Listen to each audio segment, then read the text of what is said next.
Bien, continuando con nuestro tema de estadística, introducción y definiciones, vamos a revisar ahora otro concepto que es importante y es la operacionalización de las variables.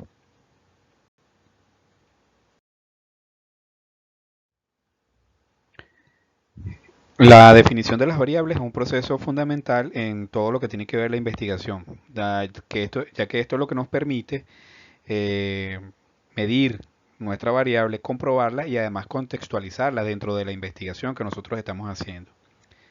Entonces, lo primero que debemos hacer, más que una definición teórica formal, lo que se busca es realizar una definición que sea operacional de las variables para facilitar el proceso de medición y observación, haciendo además mucho más precisa y confiable esta misma medición.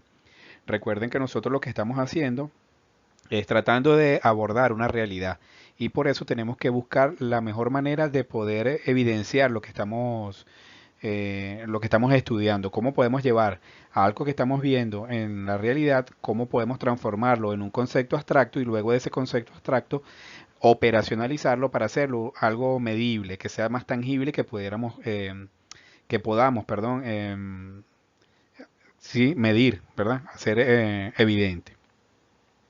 La operacionalización de variables entonces equivale a su definición operacional, es decir, es un concepto empírico en el cual um, encontramos elementos concretos, indicadores u operaciones que permitan medir el concepto en cuestión. Se trata de establecer un puente entre los conceptos, las observaciones y la realidad. Era lo que les decía. O sea, nosotros lo que estamos tratando cuando hacemos una operacionalización de variables, estamos tratando de conceptualizar algo primero, entonces hacemos una conceptualización de esa variable y luego es como descomponer esa variable para tratar de conseguir indicadores que me permitan evidenciar eso que yo estoy viendo en la realidad.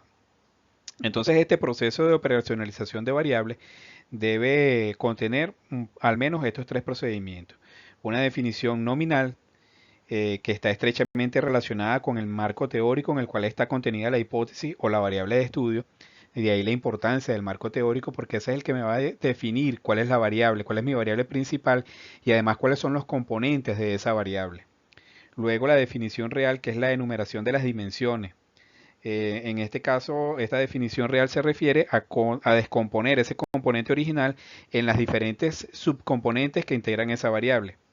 Mientras que la definición operacional, perdón, es la enumeración de los indicadores, es decir, cómo a través de esos indicadores yo voy a evidenciar la realidad.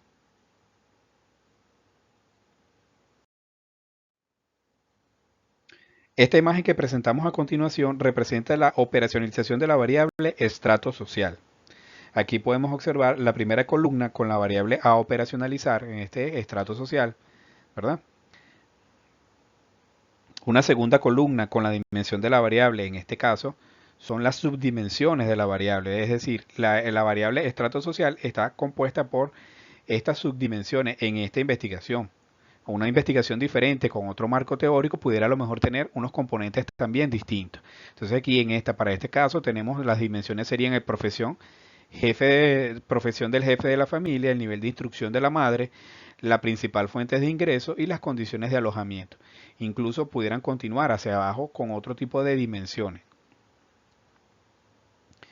Finalmente, se presenta otra columna con los indicadores. Por ejemplo, en el caso este que está acá, que son los indicadores, ¿verdad? Por ejemplo, en el caso de profesión del jefe de la familia, entonces si es financista, si es banquero, si es empresario, si es comerciante, etcétera.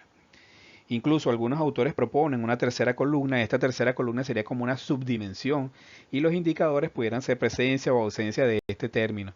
Eso ustedes también en la literatura pueden conseguir ejemplos diferentes. Entonces pudiéramos tener la variable, una dimensión, una subdimensión y otros indicadores. Lo importante de este proceso que está acá es que ello me permite construir luego nuestro instrumento de recolección de datos. Porque muchas veces no sabemos cómo construir nuestro instrumento de recolección de datos. Si hacemos una buena operacionalización de la variable, vamos a poder construir nuestro instrumento de recolección de datos.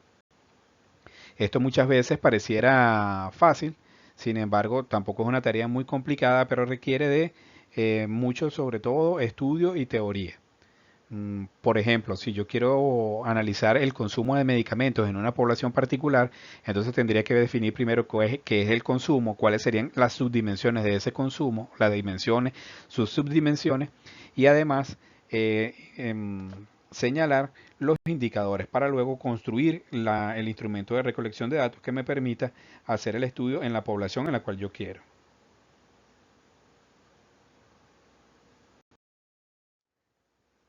Como un abreboca al tema que vamos a plantear nuevamente, vamos a discutir un poco aquí lo que es la población y muestra.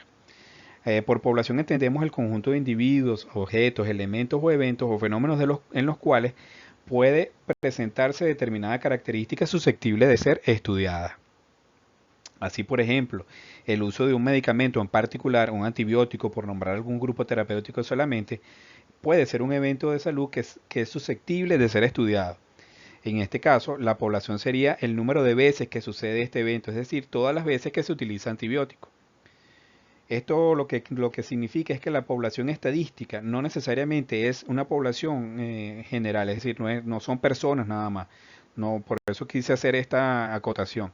No nos estamos refiriendo exclusivamente a personas, sino que pueden ser eventos.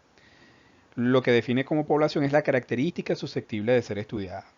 Mientras que una muestra es un grupo o una parte de esa población, en el ejemplo de los antibióticos pudiéramos trabajar con el uso de antibióticos dentro de un hospital o en un grupo de personas, en una comunidad o en un grupo terapéutico, dependiendo de los objetivos de la investigación. Las unidades de análisis pueden ser entonces individuales o por conglomerados, es decir, por grupos. Siguiendo con nuestro ejemplo, pudiéramos a lo mejor evaluar los eventos individuales de uso de antibióticos o los eventos por institución sanitaria en un área de salud particular. A continuación les vamos a dejar un video que sirve de apoyo a las actividades de aprendizaje, específicamente en lo relacionado con la población y la muestra. Nos seguiremos viendo más adelante.